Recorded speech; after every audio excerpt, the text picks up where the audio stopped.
Hello everyone and welcome back to another video with me, Van Blegnut, the channel where we make things happen. Today I'm actually gonna walk you through what I do on a typical real estate shoot. Yes, this is my place, we're putting it up for rent, so I'm thinking why not just make a video about it and how I would approach something like this. Because the photos you get from real estate agents is, well, meh. And if you want to see a video on more of the nitty-gritty stuff, the things that you need to start with your real estate photography career, I'll link a card up here, go check it out. It's a video really doing well. I outline basically what you need, how to get started, bare necessities that you need to actually get started.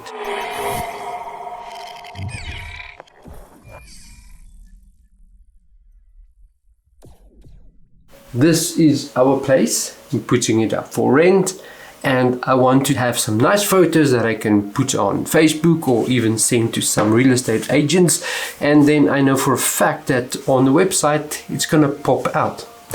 First of all, what we'll need to do is we need to go room by room. Yes, it's been raining a lot, so there's a lot of laundry in the house. What we need to do is we need to take one room at a time. Clean the room. I'm just checking the dog because he's been doing his business on our couches and it's not gonna happen. Teddy, no, bad idea. Oh, go outside. He doesn't want to go outside because the grass is wet. Okay, cool stuff. So we'll tackle it room by room. First of all, I'm gonna take this room, clean it up, make it nice, make it presentable. Of course, there's a lot of things that you don't want in the photo. Let's take a simple look at what we see here. We're gonna remove things like this. We'll remove that table where the little one is sitting to do his homework. We'll remove the keys. We'll remove the cat. We'll remove the hair dryer. We'll remove this towel just hanging over the chair. And we'll just make it look nice. This is not necessarily the angle we will take to do the photo. I'll move the camera into that angle. You generally want to stand in the corner because if you shoot a room like this from straight wall to straight wall, the room tends to look smaller. So you actually want to stand in the corner and shoot into the corner. That makes the room just more open, more wide, and on a wide angle lens. Let's start with this room. Once this is done, we'll move to the kitchen and then we'll cover all the other rooms. So now I'm just going to clean this up and then we'll find the angle and we'll take those shots. I'm not going to use any lights, flashes or anything. I'll be using exposure bracketing. I'm a real big fan of exposure bracketing. Especially with this EOS R, you can actually do 5 shots. You can do 7 as well, but 5 is plenty.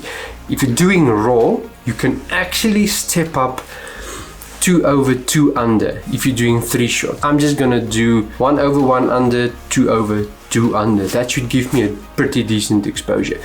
If your camera can't do exposure bracketing, you can still do it manually. Just remember to use a trigger. Leave your camera on the tripod, don't move it. Take one shot overexposed, take one exposed, take one underexposed, and in Lightroom you can just merge it as HDR. Doesn't even have to be Lightroom, there's plenty of software out there that can actually do HDR conversions for you. I'll link a list here, or look at this app. If the one I'm showing you here is not free, I'm sorry. Let's get cracking.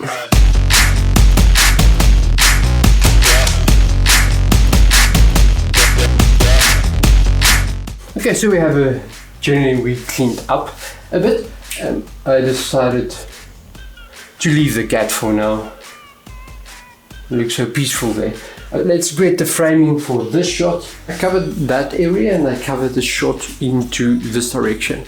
Basically, it's a matter of moving stuff around so it's not in the frame. Now I'm doing in this direction. You generally want to get a feel for the room. I'm always saying get 2 angles of a room. Because first of all, you want to see the space. Is it spacious? Is it big enough? Will I be able to fit in my couches? Will I be able to mount my TV where, on which wall? How's the kitchen looking? Is it open plan? Is it closed plan? there's just so much questions that you ask when you're looking for a house to buy online or to rent. Because I'm gonna say it again, go look on a website, go check real estate websites, look at the photos. It's terrible. You never get a feel for actually what's happening in the place. Maybe that's a technique, so you actually go look at the place so they can pester you for come rent the place, own the place, buy the place, what. I don't know, that's just so let's do this angle and then we can start moving to the other rooms. I got a few angles of the kitchen already now.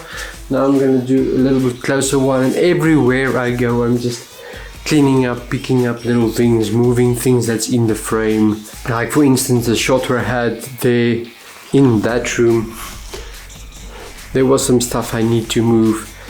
Otherwise it would in the shot. You don't want to remove everything in post. At least try to do the most of the work in camera.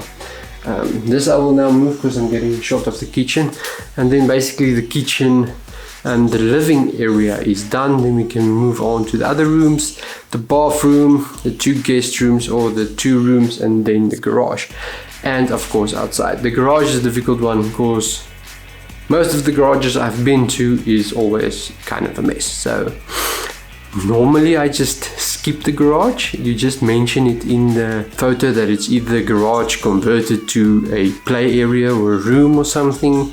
So maybe in this case that will be done because it's a mess.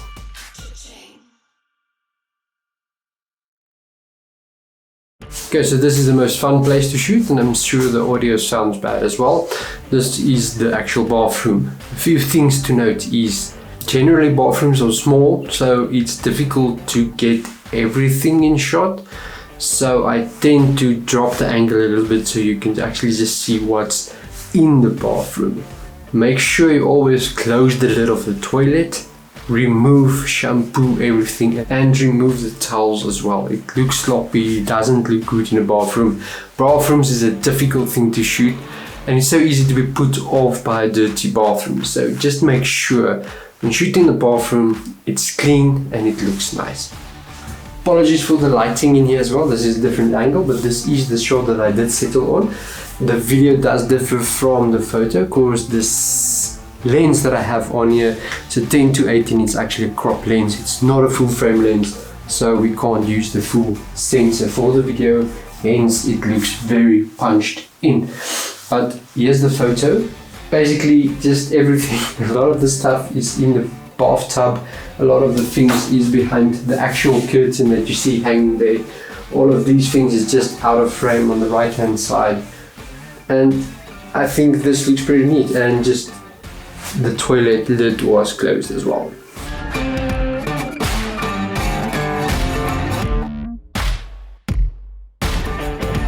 Look at this space for instance. This is the bedroom, and you'll actually be surprised at how many clients you get to a place and this is actually how they leave it for you. You'll just need to be the maid for that day as well. So yes, let's clean this up and then we can take this photo.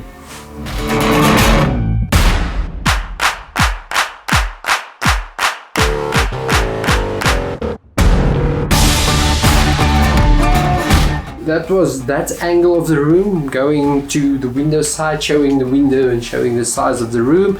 And if you actually look into that corner,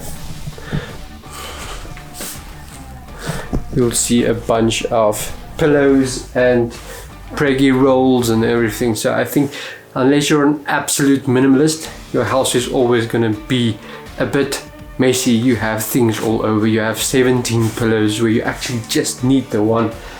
The cupboards will always be stuffed with things. I don't even want to open them. But another very important photo that you really need to get is to get cupboard space. You can actually just take it from the corner just to show the viewer that there's actually cupboards in that room. Otherwise you just get a sense of view and you're not really sure, is there cupboards in that room even? So that's also just, as I've mentioned before, a rule of thumb. I take 2 photos of a room from opposite angles so you exactly know what's in the room, how the environment actually looks. Let's set up this shot and then we move on to the next room.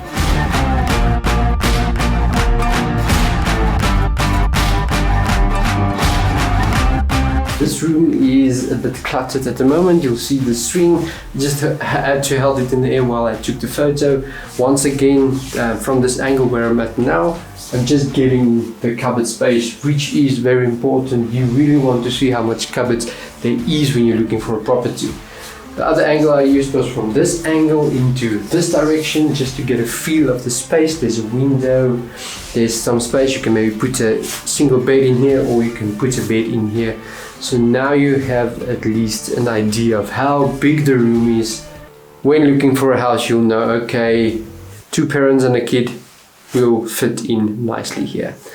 Okay, so this room is done, and now I'm just moving to the garage, and then I need to get some photos outside as well, which is also important. The garage is a mess, so let's see what we can do there.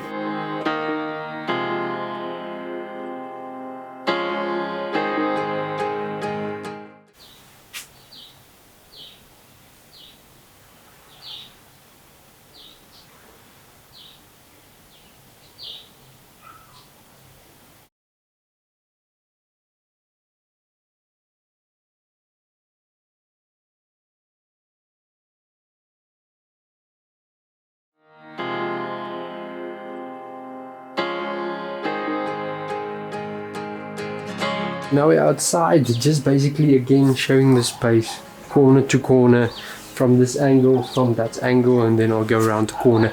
And as I'm going, just checking the scene, removing the stuff that I don't want in the scene, just cleaning up as you go along. Now I think let's go around and see what we can do there.